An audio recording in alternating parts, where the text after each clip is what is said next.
Hi, I'm Steve Saylor, I'm blind, and if you're wondering how I'm able to play video games if I'm blind, if you take a look at the video here, or if the video's not there, click the link in the description down below to see exactly what I see when I'm playing video games. Now this video is all about Cyberpunk 2077 and the accessibility that'll be available in the game. I personally have not reviewed it yet, I'm still waiting for a code, same with caniplaythat.com, which site I work for.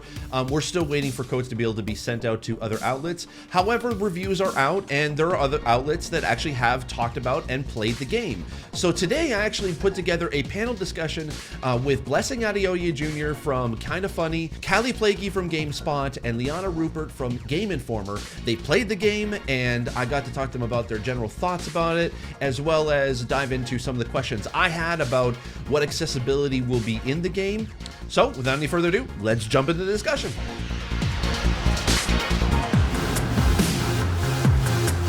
Now I should preface this by saying I know that they are not accessibility experts, and nor am I sort of claiming that they are. Obviously, within the accessibility community, there is a lot of questions that we still have about the game, and this is not necessarily a review about the game itself. This is just providing information that, unfortunately, still is lacking from CD Projekt Red. They have not released any accessibility information about the game or what is available in the game itself up until basically the game's release. So we're putting out this video essentially as a video to kind of at least give you the information that what we have available. It's not extensive in any way. I wish I could be able to talk about a lot more stuff, but obviously with the people who have played it, they're not, like I said, they're not accessibility experts. So I wanted to at least talk with them and just more of like kind of talking to them as like a window inside the game, because they have it, they played it, they even opened up the game to kind of see what was available on questions that I did ask them. So keep that in mind as we get into this panel discussion.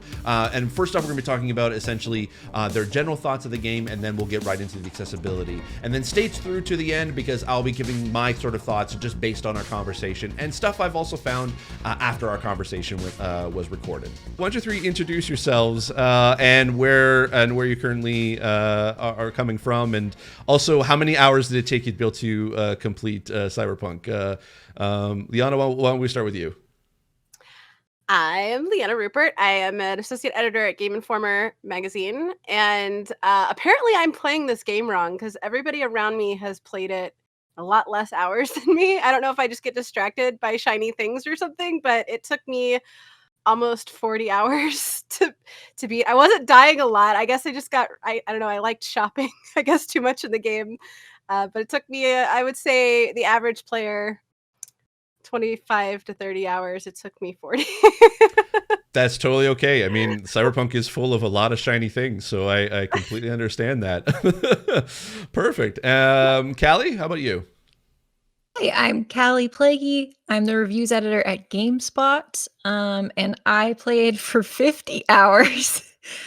So also I felt like I did it a lot longer than other people. That was including, like, I did a ton of side quests, and I drove everywhere if I could. Sometimes I took fast travel, but I tried to like drive as much as I could. So I probably padded it out that way. But yeah, I was like, I gotta meet every character. Gotta see everybody. Ones. There's so many good characters. That's awesome. I love it. All right, Bless, how about you? I'm Blessing Adeoye from Kinda Funny, host / producer. I beat the game, I want to say at hour 28, and overall I put just a little bit over 30 hours into the game, and that time has been probably about 10 to 20% doing side quests, and so I probably could have beaten the game even faster if I straight up just mainlined it. I've heard people who have talked about how they've beaten it like approaching like 20 hours or so, and so, like, you know, in terms of what I plan to do in the game going forward, I'm like in between whether I want to like replay it now and start from scratch and just do it with mostly doing side quests, because I feel like that is way more of the focus of the game than the main quest. But for where I'm at right now, waiting for the game to come out on consoles, I am like clearing out, or not even clearing out, I'm doing a couple of side quests, having fun doing side content. Very cool. So actually, that kind of leads in like a question I didn't put in the document for you all, but I wanted to at least ask as well, because sometimes cognitive for cognitive disabilities, the amount of time that is spent in a game can be a bit overwhelming as well. So in your guesstimation, with the amount of hours that you have played in the game, do you feel like that there is a lot more that is still available that you have not even touched yet? Like do you feel like that, like what they say, essentially there's like 150 plus hours that you can spend in the game and still not be able to complete it all? Yes, I am still playing. I'm exactly besting right now. And I feel like Kylie too. Like the side quest for me is where the game shines. Like I enjoyed the main quest, like the main campaign. It was cool. Like, I mean, there were some moments where I was like, but like for the most part, it was the character interactions were interesting. I found myself like wanting to know what was going to happen just because they kept throwing curveballs.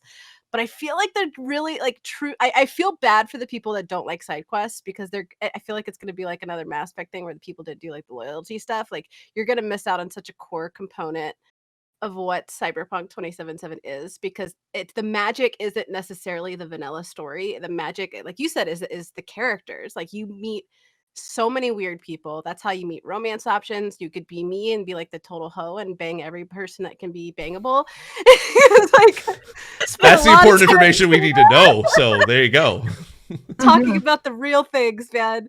But yeah, I feel like I think the last time I looked, it took me 40 hours to beat the main campaign, but the last I looked, I was at like 53 or 54 hours, and I feel like every time I'm making a good dent in the quest, my phone blows up in the game, and I have 20 more, and it's just like, yo, leave me alone. Yeah. I'm busy. I think that's a very interesting thing about the game is that it is very good at overwhelming you, but like not necessarily forcing you to do all the stuff that it's providing. And so for me, in my 28 hours of actually beating the game, I felt like I was at a point where I could put down the controller, walk away, and have a full experience and feel fine with that.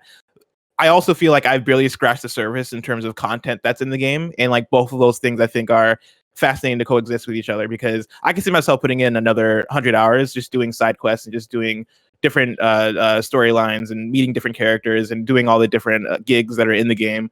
But that said, like I think the game is designed in a way where it feels like an RPG in the way that it's like, hey, just play how you want and you can be fine with that. And so like if somebody puts in 20 hours and they're like, cool, I'm done, I definitely get that.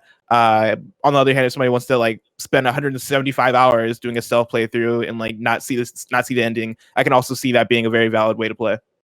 Cool. Yeah, I completely agree. I think, to Blessing's point, it does a super good job of leading you towards like what might be considered the more important quests or the ones that have the most like key story detail. And I think like the quest journal is organized in a way that you can easily compartmentalize those things. So it's not overwhelming. And for me, like I have a really hard time focusing generally, a hard time focusing in games like this. And I didn't have that problem necessarily. Like there's a whole section just for like gigs that'll make you money. And not all of those are like one note, I just go kill some guys and I make some money. Like there's some that are more in depth, but they're less critical. And then there's a section for like just cars to buy, which I was like, I don't need to do that. And then there's a side quest, like a main side quest one. So it's pretty easy to figure out, like to find your direction, I would say. Gotcha. Girl, I was laughing. I heard, okay, so you were talking about like, I love to drive. You and me are so different in that one. I was like, 1,000 kilometers, my ass is walking. Like whatever, I don't care. I collected, like I like grinded for cash. Oops. I like grinded for cash to get as much like many cars as I could because I like collecting it. Obviously, I'm a collector, but I didn't touch any of them because I suck so bad. Like anytime I would try, I was like, you know what? I'm gonna do it. I'm gonna put my big girl pants on and I'm gonna go drive this awesome $500,000 car I just got, and I would make it like to the corner and be like, no, I'm good. It's fine. I may have hit a lot of poles and a couple people. I mean, same in virtual games and in real life. So you know that's just oh no. Hey, that's why I only got behind the wheel once. So totally understand that. All right, cool. All right, so I kind of wanted to ask a little bit because you all have reviewed the game and for your respective outlets, and I kind of want to hear from you. So, what is your general overall thoughts, and what score did you give the game? Bless, I'll start with you because I know that Kind of Funny doesn't do score specifically, but I just want to hear your thoughts about the game in general. Yeah, I really like the game overall. I came into the game as a person that I played quite a bit of Witcher 3, but I wasn't necessarily in love with that game because I'm just not a fantasy person. Like that's not the type of setting I find myself getting obsessed with. Like even the way I describe it is when it comes to Bethesda games or Bethesda Game Studio, right? Like I lean way more toward Fallout than I do toward Elder Scrolls. And that's just in terms of the things I like. And so coming into Cyberpunk, I was very excited knowing what the studio did with Witcher 3, knowing how much people love Witcher 3, and knowing how well created that game is. I was excited to jump into Cyberpunk and have it be something that appeals more toward me, especially as somebody who I really like the Deus Ex games, the modern ones, being Human Revolution and Mankind Divided, and seeing what Cyberpunk is doing very much reminded me of that. And so with all that going into it, very excited about it. And I was pleasantly surprised by the ways that the game impressed me in ways that I didn't think it would.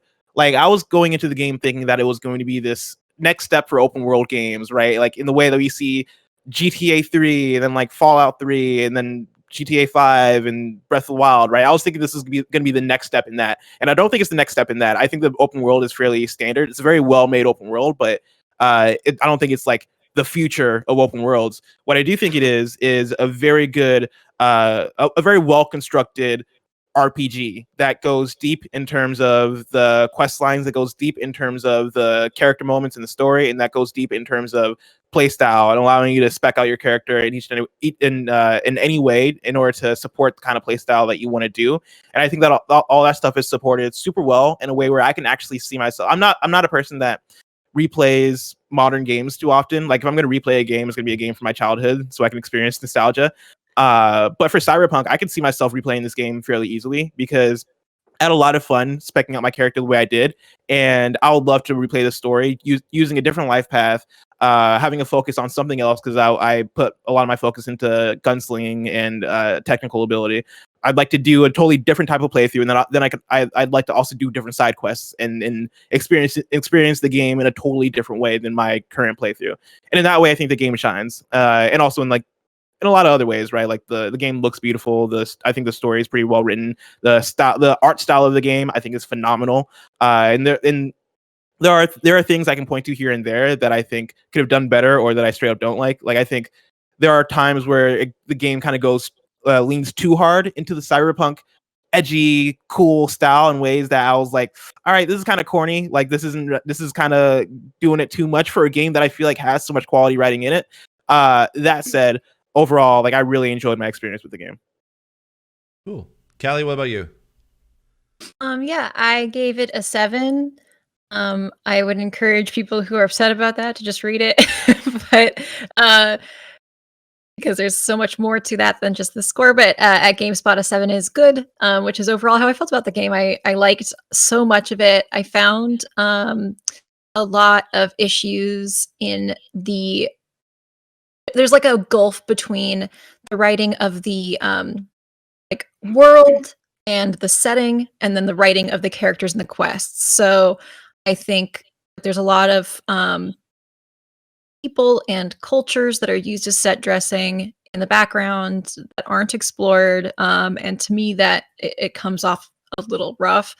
But then the actual writing of the characters, the core characters that you meet, and some of the like or throwaway side characters. I mentioned a guy he's a clown with a grenade for a nose, and I love him so much. He is my precious baby, even though he killed a lot of people. But so I found the dissonance between those two things to be pretty wide. It felt like two different teams worked on the writing in that way. I loved the characters. Judy is my wife. Oh my God, yes. She is my wife. I love her so much. And I thought her quest was so empowering. I loved it. And Keanu Reeves is freaking incredible. Like Johnny Silverhand is a jerk. He's awful. He's like a terrible person, but it's Keanu Reeves and he makes it work somehow. And I think that is such a testament to Keanu Reeves as an actor. I was just like, God, if you were anyone else, I would hate your guts, but you're Keanu Reeves. So there are so many strengths, like Blessing said, so overall I liked it. I can absolutely see myself replaying it, and I want to because the turnaround on this review was like super rough, and I would love to play the game more at my own pace, and try out a different life path for sure. Cool. All right, Liana? I am glad you said that, because I wish that a lot of these YouTubers, so there's a really big disconnect. We're going to go into a mini rant here. There's a really big disconnect between the YouTube community and the media side of the community. Not that I'm disrespecting anything to YouTubers, because I have nothing but respect, because holy crap, you guys, anybody that doesn't do content creation, you have no idea how much goes into that. The producing of it, the editing of it, making sure you're on top of what's going on at all times. Like, there is so much that goes into it. I am so in awe all the time of the YouTube community and the Twitch communities. But that being said, there's a very different disconnect between the media publishing side and, you know, the self-directed community content side. And a lot of times, you know, this is the first time Game Informer. I just recently joined Game Informer. Before that, I was at CBS and Prima and all of that. And those were all online only. And learning the magazine side of it is a whole other issue. I'm like, like, I didn't even know about all of this. So, like, there's aspects of review deadlines and things that people are really quick to criticize reviewers. They don't understand. I've had games that were 80-hour games that they gave us, like, 2 days to play it. And they're like, we need you to have a full review. And it's hard. I mean, you want to talk, you know, media side has its own crunch times, and that does influence. And I think that a lot of websites are starting to implement like second looks or second takes. And I think that's really important. But yeah, overall, rant aside, but overall, I got HyperX, fix this. I need help. It's all right. I do that all the time. Yeah, no, I really liked it. I have never been. I was actually, so Game Informer, we had 3 people playing the game at the same time, so we could experience all 3 life paths at once. And we were, every step of the way, we were comparing notes, which I really liked, because I've never been able to do collaborative reviewing before like that. And so to me, it like put on a different perspective. But I was not the primary reviewer. Andrew Reiner was. And the reason for that was actually because I asked to not be the reviewer. Because I have been very transparent about my excitement for this game. I was in the 90s, I was a huge fan of the original tabletop. And then they came out with the second revision with Cyberpunk 2020, because it was just called Cyberpunk when it first came out. And then it was Cyberpunk 2020, and then it came out with Cyberpunk Red. And I think I'm too connected to that. That I feel like, you know, just like people get mad at reviewers, like, if you don't like RPGs or if you don't like driving games, why are you reviewing? I think the same can be said of, okay, you might have too much of a bit of rose-colored glasses on for this. It's why you'll never see me review a Dragon Age game. I just can't. I don't trust myself. So, but I really enjoyed it. But there were definitely really problematic themes. There was, I had a really, you know, as a sexual assault survivor, I felt like every hour or so I was coming across needless interactions with that. Like, you'll see like there's very clear what's going on of a man drugging a woman, and it's very obvious what's happening, and there's no interaction prompt where you could stop it or blow him up in the head or whatever. And I feel like that's a missed opportunity, because there's so many like street cred points and stuff. Like, I feel like that would have been a cool thing to be like, you'd be like, yo, what up? And they're just like, yo, butt out, so your business. You'd be like, pow, pow, pow. And then like your street cred goes up by like 3 points. I thought that would be it. Multiple times. I tried to interfere with a potential sexual assault and I couldn't. And I was like, okay, goodbye then. Yikes. It's a little uncomfortable. Like, I was like, okay. And yeah, there's some other themes, but I don't really want to go into that because I feel like we all know those at that point, and that's not really the purpose of this video. But overall, I really enjoyed it. I knew I got exactly out of it what I wanted to, outside of seizures. We'll get into that a little bit for sure. Yeah. But I feel like they did a really good job. I feel like it's 2 games in one. Like, you can mainline the campaign if you want, or if you want to do side quests. I feel like it's really good too for tabletop fans of the tabletop, because like Blessing said, like, you create a character and they're completely different from each other. Like, the Corpo path is so different from Street Kid. and their interactions, and it gives you the freedom to choose choices you might not necessarily choose organically. And even the clothes and stuff that you can get are completely different. And I feel like that's kind of cool for people that love to really lean into the role playing aspect. Like I go into games with full character sheets, even Mass Effect and stuff. I have like full, because I like to write fan fiction. Don't judge me. Like, no judgment, no judgment at all from here. I love it. Like I feel like this game is a game that even though the characters not like many, it's very needlessly aggressive, which is the entire point. It's meant to make you feel uncomfortable. That's the whole point of cyberpunk as a genre, is to feel guttural and like it's climbing through your skin and weird and gritty. But I feel like despite the character disconnect of being so far fetched in the terms of how it approaches the world, there's still elements where you can see yourself or see who you want to be. I was a total badass in my playthrough. I loved it. I feel like people that are excited about this game, as long as you know what you're going into, you know what you're getting when you're going into it, I think that people are going to be pretty happy with their time. And we got to play the buggy version, so you don't have to.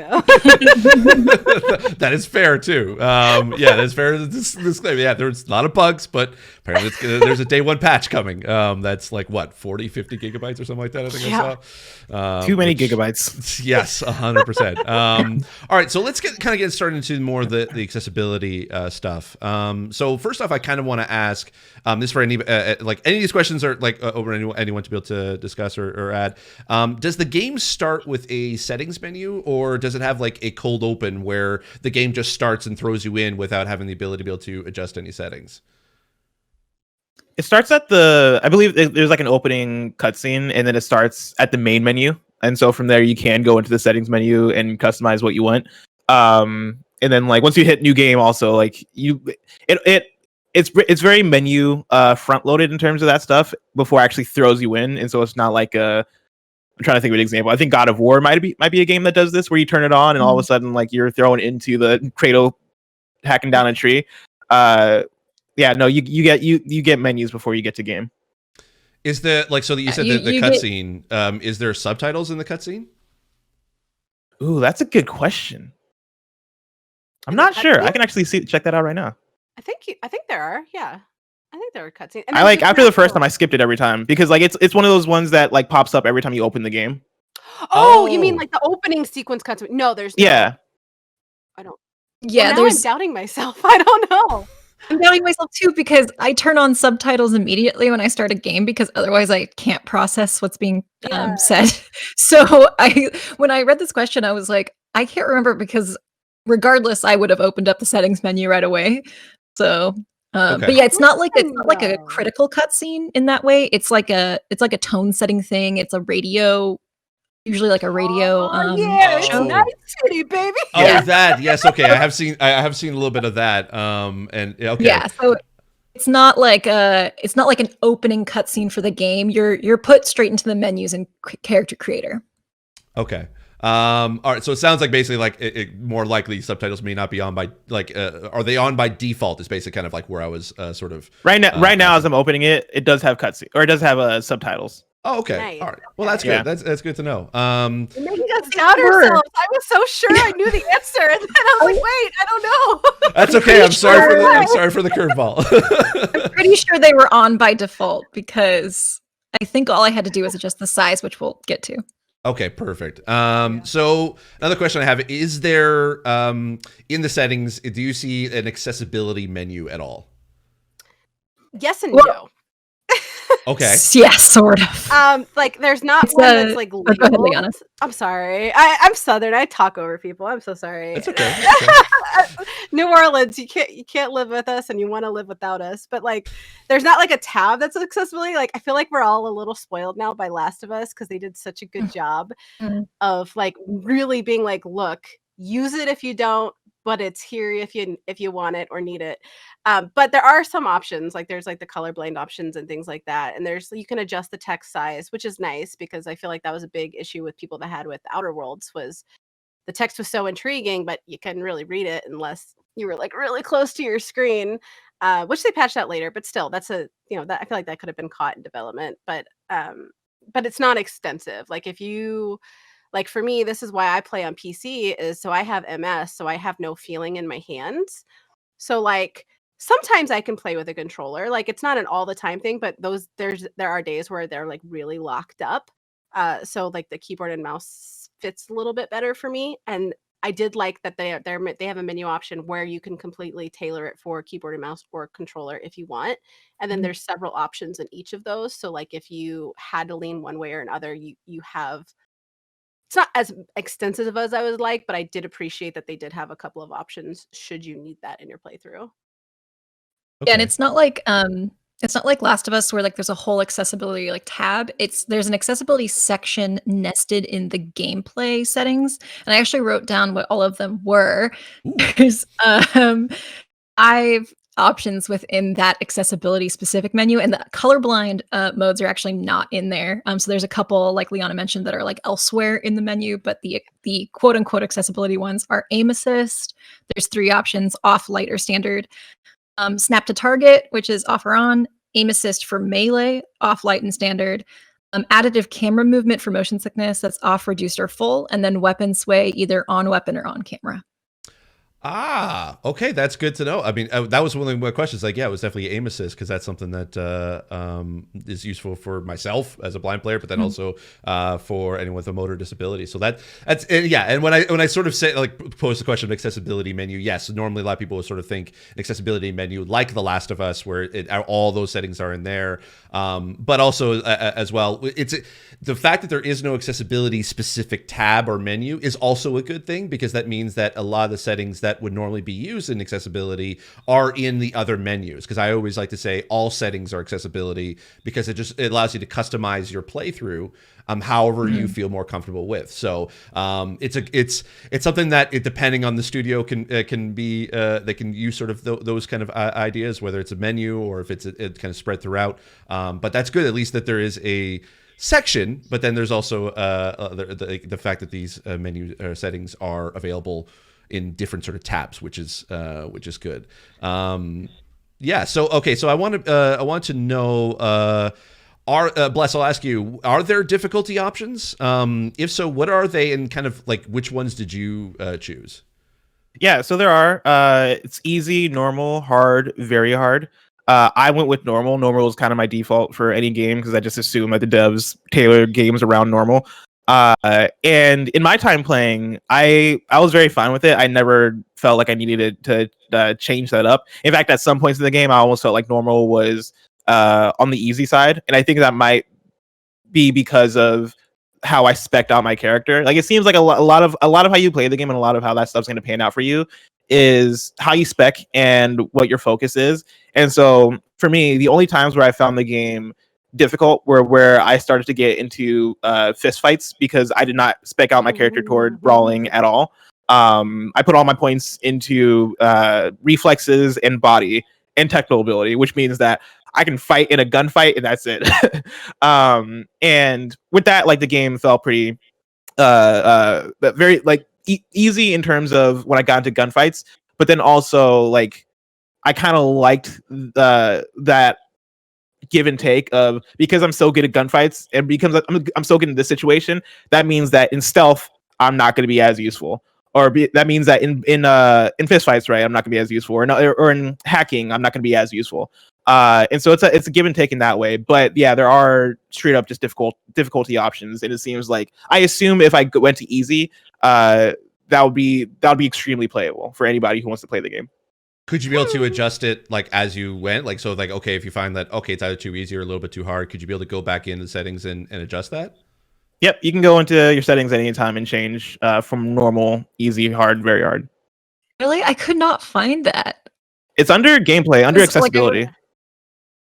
Oh, I didn't see that in my I scoured the settings because I was like, oh, sometimes I do change the difficulty. I also played on normal and I found it to be fine, but couldn't find it. So maybe that's just I can't read is what I'm thinking it is. Or it could be that's another bug. Thing. It could be a thing of like maybe this is the last update that they just added and I'm seeing it here now. You know, that's also possible. Who knows? It could be because Because like there I were mean, it's big updates also that we had during our review period where like there was a big bug where there are a lot of big bugs in this game, but there was one specific bug where guns would float above like enemy bodies, and they weren't meant to be floating in midair like that, and it was so bad to the point where I was like, maybe this is supposed to be what happens. Maybe these guns are supposed to be floating in air so I can see them better. I don't know. I gotta ask you guys, did you guys have the bug where if you try to take a drink, it made the drink look like a pistol? So every time you went to take a drink, it looked like you were shooting yourself in the face. Oh God, no! Oh my God. It was like I was supposed to be taking gameplay picture, and I sent it to our video guy. I was like, I don't think you want to use this. Like, I Oh look my like I'm like God. Russian rouletting it That's every time hilarious. I take a drink. I got Man. I don't know if you guys got the had- bug where every time somebody would call you, or half the time somebody would call you, like it basically looked like they were clipping in with like a mannequin that was like there as like the stand-in for the calls. I Very didn't weird have stuff that. going on in the game. It had T-posing. Some of that stuff got People patched were up. T-posing. Oh yeah, the T-pose. Oh, people do the T-pose? Really? I still have it. I forgot to mention that in our content. Yeah, I had a few points where like I'd be in gunfights and somebody would be running up to me, but every now and then they like be running and then T-pose and then like go back and then T-pose, and I'm like, you want to fight me or like what's going on here? Wow. I love the fact that I'm like, I know exactly what it is. This is just the default, you know, It's like, just- all right, Yeah. waddle. Beautiful. Oh my But like God. at certain points they'd like T-pose for like one frame and then go back, and it's like, are you trying to fake me out? Like, is this like a move you're trying to do? Like, what's up? That's Or you into a hilarious. false sense of safety. Oh my gosh, like that's funny. So Callie, you said you mentioned that you usually like to be able to play with subtitles. That's the only information we've ever received outside of this video is essentially Cyberpunk did confirm that you could adjust the subtitles within a tweet, which is still, that's the only information we've had over 8 years. How did you find the subtitles, and what options were available for you to be able to adjust them? There are 6 sizes, and I found them. I maybe it was like the point of the font, but it was like 42, 52, 62. So I don't know what the That would be 2 is essentially about, the font size, yeah. font size, I believe. So I was on the 4th one, so there were 2 larger than what I selected, and there's also opacity that you can adjust. I found like the actual like subtitles to be accurate, and like I'm an editor, so I'm like copy editing as I'm reading. So like readability good. I think you're getting the tone pretty well from the subtitles if you can't or aren't listening to the actual like spoken dialogue. And then there's also, you can turn the subtitles above people's heads on and off. The one thing I couldn't figure out was if the size options for subtitles applied to that overhead subtitle, because they're two different things. There's subtitles for like regular dialogue like V and Johnny, and in cutscenes, and when you're speaking to characters like in a proper conversation. And then there's the overhead dialogue when you're like just walking by somebody and they're saying something, and that'll do like the auto translate if they're speaking Japanese or whatever. I don't think the size options apply to that, but I would have to do a lot more testing because it's kind of hard. It's emergent, so it'd be hard to find. But yeah, I found the 4th size, which I think was, I want to say it was 62. Don't quote me on that. But I found it to be like, I was playing on a monitor. So I had a gaming laptop hooked up to a monitor, and I was playing with controller. So I was just like rigged very oddly. So I was pretty close to the monitor. I found it readable, but like if I was playing on a TV, I'd probably want it larger. Gotcha. So you said that you had the NPC dialogue above their heads. Did you have that turned off at all, or no? Oh no, I had it turned on. I liked it because you kind of like I think the auto translate is really cool to like look, because the letters kind of like roll. I didn't find it like distracting or anything. Like, kind of helps direct you to something that might be like for example, when I was in Pacifica, which is where the Voodoo Boys are based, and it's like largely a Haitian population. They're all displaced because Haiti has been hit by a natural disaster that, from the text logs I read, I think was caused by climate change. And I saw like a text box pop up, and I couldn't actually see the people who were talking because I was on a roof, because when I play games, I'm like, I'm just going to jump from roof to roof because I don't care about being realistic. They were talking about like, oh, my grandpa still talks about Haiti, and like they were having this whole conversation that I wouldn't have even stopped to listen to if that box hadn't come up. So I found it like helped directed me to stuff that I kind of wanted to eavesdrop on. Oh, okay, very cool. Bless or Liana, did you have the NPC dialogue turned off, or did you keep them on as well? I kept them on. I think they're on by default. Oh, okay. Oh, Does that that's sound good. right? That's Yeah. good. And so I didn't even change that. I really like that. Like it was one of those things where for an RPG where there is so much background chatter going on and there's a lot of overlapping chatter going on, which I think can be both like a good and bad thing. That helped a lot for me to be like, okay, this is what these folks over here are talking about. Does it interest me? No, yes. All right, let's go here. Let's ignore them. And so yeah, I had that stuff turned on, and I really liked it. Okay, well at least it's good because that definitely helps for deaf and hard of hearing players essentially because like a lot of times in RPGs, a lot of the NPC dialogue that's around you to immerse yourself in that world is not usually captioned or subtitled. So having that there was kind of like when I noticed it in I think it was the 2018 demo that they did at E3 or even actually the 2019 demo that I saw at E3 was like it had that there and I was like that was a kind of an interesting idea. Yeah, I think it's very necessary too. I think for this game in particular, the way in which the audio overlaps, I found that for me, like a lot of the times, I would lose a lot of what people are saying in a way that wouldn't happen in other games. Like I felt like that was a thing that they kind of need to either improve on in a patch or, the subtitles very much helped with that, the overhead subtitles. And so yeah, I think even for I think for any player that stuff is going to be helpful. Okay. I kind of liked it. Like they had the like you were saying about how the Japanese like would auto translate. For me, it added to the tech factor. Like it made me feel like I was like a tech connoisseur because like it just like, seeing it like in the kanji and then just slowly watching it transition into English. I was like, that's pretty cool. Awesome. Yeah, there's cool stuff like that, and yeah, to Bless's point, like I have a really hard time focusing. Like if I'm hearing two things at once, like I don't hear either of them. I think it's ADHD. We'll see what the doctor thinks. But I found the subtitles to be really helpful in that regard. I think one thing you're not gonna get subtitled is like the advertisements, but that is good because there's just one where a guy's just like making a really long orgasm sound, and whenever it came up, I like couldn't focus on what Johnny was saying to me. Like it would happen when Johnny was talking to me, and I was like, okay, I know you're speaking to me, but I can only hear this advertisement. One thing I did want to mention is in addition to NPC dialogue, though, something I also noticed was subtitled is TVs. Like when you're in elevators, there will be like news programs, and those like subtitles were popping up. I think there might have been a bug that they weren't consistently popping up, but I think they're supposed to. That was also really helpful. Again, though, I don't think you can adjust the size on that. And being nearsighted, I think, like I said, if I was any further away than just the monitor, I'd probably have a hard time reading it. Gotcha. Okay, cool. All right, so Liana, actually, I'm gonna ask you.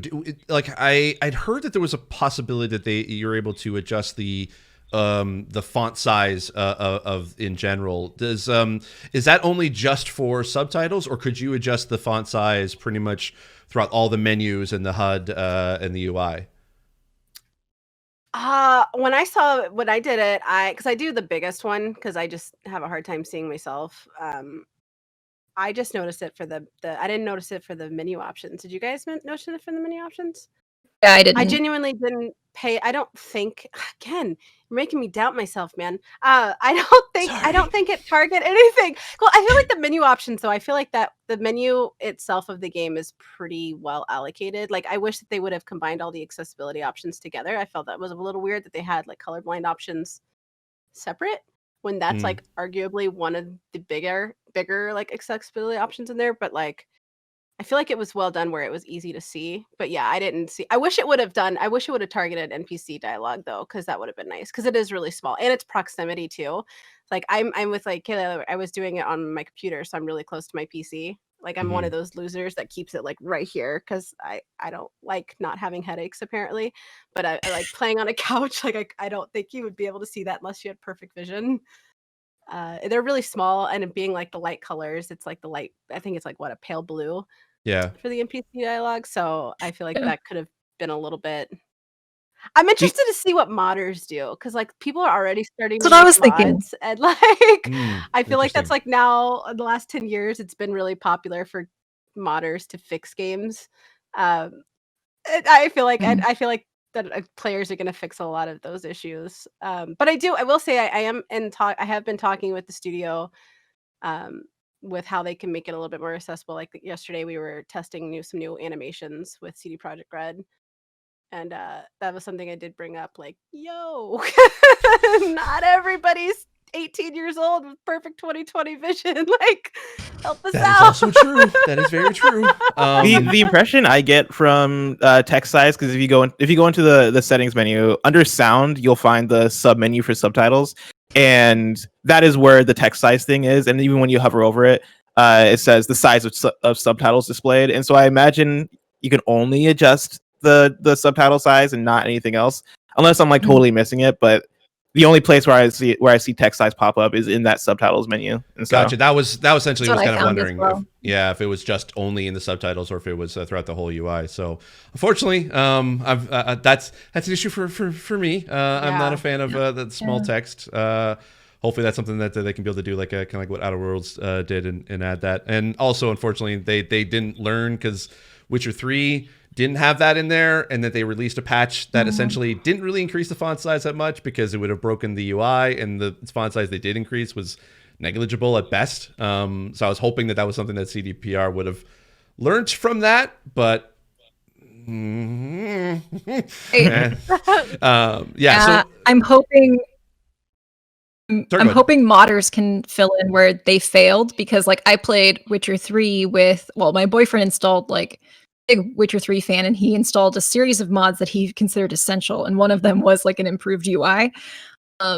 So I believe in the CDPR modders more so than CDPR in this regard. Gotcha. All right, so before we kind of let you go, I have some rapid fire questions, so feel free to anyone to jump in and answer yes or no. Is there menu narration at all? No? Okay. I didn't find any. No? Awesome. Okay. Well, not awesome, but still. Awesome. Are there QuickTime events in the game? None that I encountered. Don't believe so. Kind of, not really. Not like the hit A like really quick or everybody's gonna die, but there are like a couple of dialogue options where the bar goes really fast, and if you don't answer in time, gotcha. Not all the time does it actually like impact greatly, but sometimes they're like, "Why are you being quiet? What are you hiding?" And it's like, I wasn't fast enough. I'm sorry. Stop yelling at me. That's a good thing to point out, because I wouldn't even thought about that. But yeah, there are multiple times where if you don't click a dialogue option fast enough, it won't go. And it's not like a quick time event, but it is probably like if you like 4 seconds. For a second.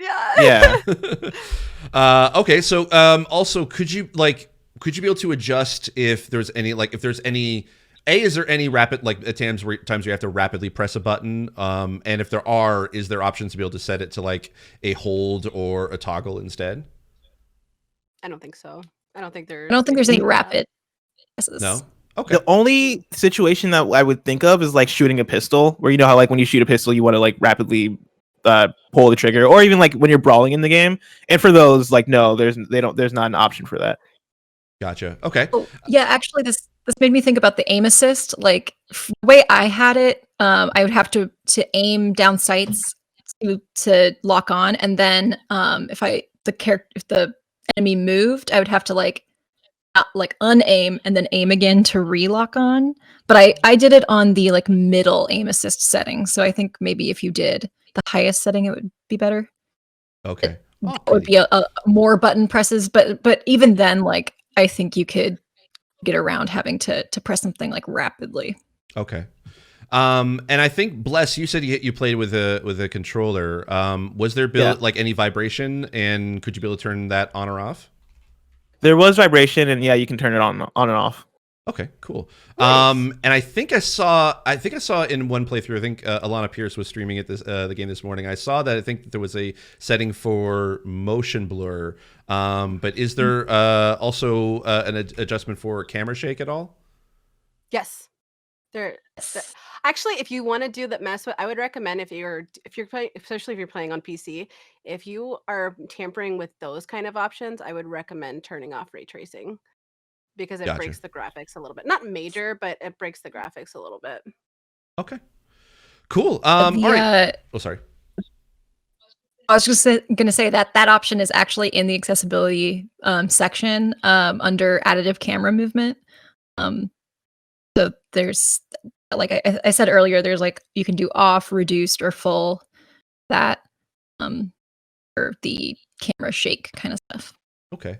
And then also kind of really briefly, this obviously came up with you, Liana, in regards to something that's been talked about a lot was in regards to possible causing of seizures in the game. We did, or you did, you heard from CDPR that they essentially are adding a warning at the beginning of the game, which I assume is not there currently, correct? Which is very weird because even games that I've played that I'm like, I didn't see a single trigger will have that warning. So I was a little surprised by that because the very nature of Cyberpunk, I feel like that was just at that point was like gross negligence because there's no way that didn't come up. And if you felt the need to put it in your disclosure on the website, then put it in your game. Like even the menu has this like trigger. Because I believe, correct me if I'm wrong, I believe that stuff might also be in the EULA. It is. I heard that's which is at the very bottom. Yeah, which is very weird. That's very strange to have that there, and then also have like a warning because you got to know people don't read the EULA for these things. No, exactly. Oh, but I love it. They only read it when you bring up that it's not in a game. Because like suddenly all these people that were coming at me yesterday were like, "Well, it's a EULA." And I'm like, "How? Like, when have you ever read a EULA?" Exactly. Yeah. It's the thing you say agree to just to skip past to be able to get into the game itself. Many times I've sold my soul in a EULA, at least 15. Probably. Actually, I mean, we don't know. I was speaking with a bunch of lawyers yesterday. I'm not seeking legal action or anything. I was doing it to make sure I was accurately reporting things. But they were saying that all of them, and then all of the accessibility experts I talked to yesterday were like, those EULA, that's not for the player. Those are legal. Those are for the company. They are not for the player.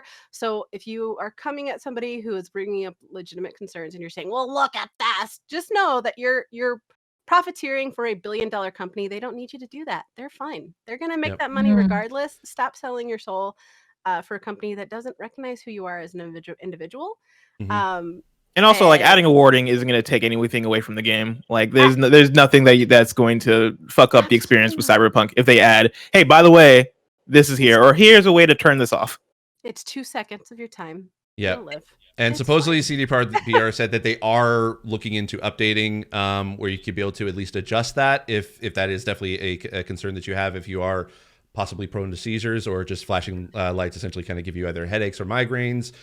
That is something they are working on. We don't know when. They haven't said when that'll be released, if it's going to be either released day one or in a quick fix patch at some point.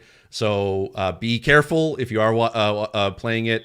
They don't have a current warning right now, but just be very careful if that is something that and to be clear, right, this happens during the brain dance sections of the game, and so like it's usually pretty clear when those are approaching because there's going to be like a lot of setup for that stuff because like you literally have to. It's basically your character is going into virtual reality, and so like they're going to tell you you're going to sit down and all that stuff, and you should know when you're entering a brain dance section. Is actually the brain dance like is that something you can't skip? Like is that part of the story? You cannot skip it. Can't. Gotcha. Yeah. It is part of the main story. It's very intricate. Well, the thing is, and this is what I think a lot of people were misconstruing as me attacking the developers because I wasn't. It was a tips guide I wrote of if you're like me and you're stubborn and you refuse to not play a game just because of an epilepsy, which I understand is very irresponsible. Don't be like me. But just because I'm saying don't be like me doesn't mean people aren't going to still do it. Usually if I see something that's a really big trigger, like for epilepsy, I will stop playing. But this was a game I've been waiting for so long. And I knew that so many others were. And I was like, okay, I have my medication. I have my husband. I can do it. And then I can write because it's not just the brain dances. Every aspect of this game is a giant epileptic nightmare. From when Johnny Silverhand comes in, he materializes and he's got the blue glitching effect. When you start to, there's an aspect that I don't, feel free to bleep this out if this is a spoiler, but there's an aspect when you merge with Johnny, it makes you physically ill and you'll be like, you'll start coughing. And then the world does this entire glitching because it's supposed to show that disconnect of are you in reality? Are you, are you him? And the whole thing shakes and it shakes with the white and blue and that same white and blue glitching effect, which is a trigger for photosensitive epileptics. There's a lot of aspects with the just main menu options, which is a red glitching effect. Again, red is a huge trigger. This is something I brought up to Activision a couple of years ago with Call of Duty with the zero animation of hacking. Is there was no reason it needed to be red. They changed it, and it went from being incredibly dangerous to absolutely fine, and no gamers noticed that change. I was shocked. I was like expecting to be called out for that, and nobody noticed it changed. That's how small of changes can be made. But the brain dancing, the reason I brought that up though is because the brain dancing, yes, you have a warning, and I wanted people to know, like, please look away during these times because it is modeled after an EEG. There's the EEG that is to monitor brainwaves when testing for epilepsy, but then there's an appendage for it, and I can share pictures. I was sharing on social when I was doing my workups when I came back from overseas, and it's got the lights, and it looks exactly the same as the one in CD Projekt and Cyberpunk. The only difference is it's white versus black in the game, and in the game there's two versus epileptics is one. So it's even more dangerous because you're getting it on both sides. And it mimics the pattern of the light flashing exactly. Like, it's a very interesting coincidence. I don't think they modeled it on purpose, but it's a very interesting coincidence to me. And it's designed to trigger epileptic episodes. And the way it is, because it progresses in the way it is, it can actually trigger a seizure in people that are not photosensitive, which is worrisome to me. And you don't have to be epileptic to have a seizure. Seizures can be onset by stress, lack of sleep, heat. There's a lot of factors that could trigger that. And so for me, my concern was I'm worried if somebody who's never had a seizure and thinks they're completely safe, if they're in prolonged exposure to this mechanic, this feature, how is that going to affect their brain activity? And will they know what to do? And they did. And that's why I also linked the Epileptic Foundation of like, here's what, if you find yourself in this situation, here's a good resource that tells you what you need to do, how you can prevent it, things like that. It was meant to be educational, not a call out or anything, but yeah, be aware of that because it's a really cool feature in the game. Like I'm not saying like, oh, it's so stupid, but I can't go into specifics, but I when I was working with the studio yesterday, we were testing out a couple of different animations, and they checked with me every time, like because I was working on it on a phone, so I was like, I don't want to test on something and it's worse, and so we did it on my phone, and I made sure to do what I could on my side to make sure I was safe, and they checked with me every time, like, okay, are you good for another video? Like, are you good? And we tested, and the first one I was like, that's better, but you have that animation in the beginning that could still be an issue. And they're like, good, we'll check, and they were very like, they weren't defensive, they weren't angry. What was interesting, and Steve, this is your exclusive. Ooh. Is the lead one of the lead writers reached out to me when everything was going down yesterday. He goes, hey, I just wanted to say, like, you're like my hero right now, because he's like, I didn't realize that. He's like, when I saw it, it was shocking, and I was honestly horrified. And he was like, because my dad died from a seizure. Oh no. And he was like, the thought that could have affected another person's family is terrifying. And like, and it meant a lot, because it really goes to show, like, everybody was assuming I was saying this was malicious. It's like, no, epilepsy is one of those aspects that is very overlooked in entertainment, movies, TV, video games, everything. And you're not going to learn more about it if nobody's talking about it. Like, that's just how it is. It was like a wonderful thing what you did, and I'm sorry that like people took it the wrong way, because like all you were doing was trying to protect people, and you should be really proud of that. Thanks, 100%. man. Yeah. Well, you made change happen, which is really, really good, and I appreciate that. Thank you, like the three of you, for joining in me on this and helping at least give some of the information out. I know we didn't get through everything, but it was like, it definitely really we in the accessibility community will really appreciate it for sure. So that is it for our conversation. I want to thank Blessing and Kallie and Liana for joining me today. I really do appreciate their insight into the game. Please follow them. The links to their socials are in the description down below, and make sure you follow them on GameSpot and Game Informer and Kinda Funny. I appreciate the time they took out of their day to be able to sit down with me and discuss this. So this is amazing that they were able to do that. And please, as a thank you to me, please just go click and follow them and watch their stuff, because they are really, really great people in the industry, and I really appreciate it. So, and I'm really grateful that they were able to come in and talk to me about this game, and at least sharing sharing the information that they had available. Once again, I know that this doesn't cover everything that we would want to be able to hear from an accessibility standpoint. And as soon as I'm able to get a code, I will probably be able to give a proper accessibility impressions and review of Cyberpunk. We just don't have that information as of yet. But sort of my general thoughts of what I was able to, like, based on our discussion, plus also there was some screenshots that I just found after our recording that did give a little bit more information about what settings are available, including the ability to be able to adjust the dead zone for the thumbsticks for controller sensitivity, which can help for motor disabilities in that it will allow them to be able to utilize the controller and not have to worry about sort of the sensitivity of those thumbsticks. You can adjust those as you see fit. And then there's a few sort of other options that are available that we didn't really get a chance to discuss in our short time that the conversation I had. My general thoughts so far, without playing the game, but with just from the information that I've been able to give, my general thoughts are there are some stuff there. Cyberpunk definitely ticks a few boxes for accessibility, but it definitely needs improvement. There are definitely more modifications and improvements that will need to be made in order to be able to make this a more accessible game. There's standard stuff there that we've seen in a lot of games, but is not as extensive as some of the games we've seen over the past few years. I kind of wish that CD Projekt Red would have taken a little bit more care into the accessibility based on kind of from the conversations we've had when The Witcher 3 came out and what they've eventually patched and what eventually conversation kind of like steered towards when it was talking about A Witcher 3. And I hope that was something that they kind of took and improved upon, but it doesn't look like that they did much, and it's unfortunate. I would love to have been able to see another amazing AAA game this year that would have had great accessibility options, even if it doesn't even come close to The Last of Us. And then honestly, I don't think that we'll see that for quite a while. I know I keep comparing it to that this year, but obviously that's going to be a topic that's going to come up for a while. Where okay, how does it compare to The Last of Us? And honestly, it doesn't. It definitely is very lacking in that regard. And even with the photosensitivity issue that was brought up by Liana in her PSA as well as in this conversation, that is something that essentially an accessibility consultant or more champions for accessibility on CD Projekt Red's team would have been able to at least been able to bring up and discuss and sort of at least flag certain things that would have come up in this game that would have helped being able to during development.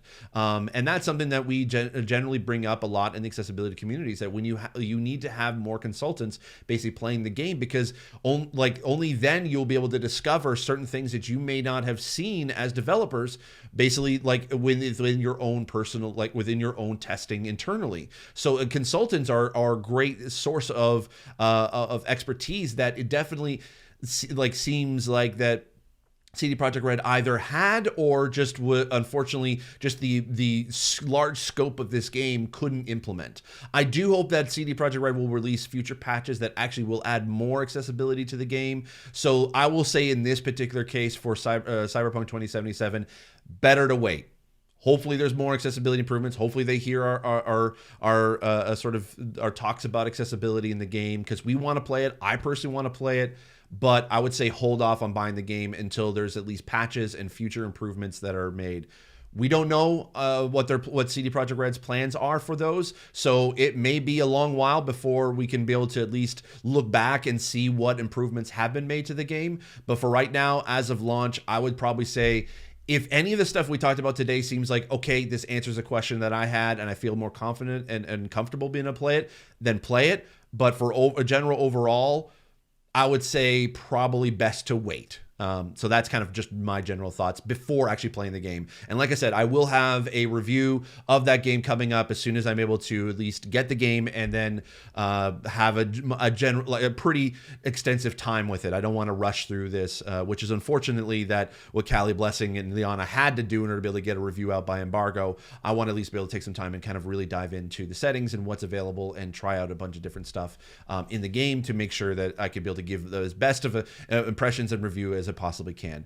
Anyway, I know this is a long video. Thank you so much for watching. I really do appreciate it. And if you stick through this entire thing, I thank you so much. And if you like this video, give it a big thumbs up. And if you want to see more of my videos, click the subscribe button. And if you want to be notified when new videos come out, make sure you hit the bell notification icon. Thank you so much for watching, and I'll see you in the next video. As always, I remain obediently yours. Bye.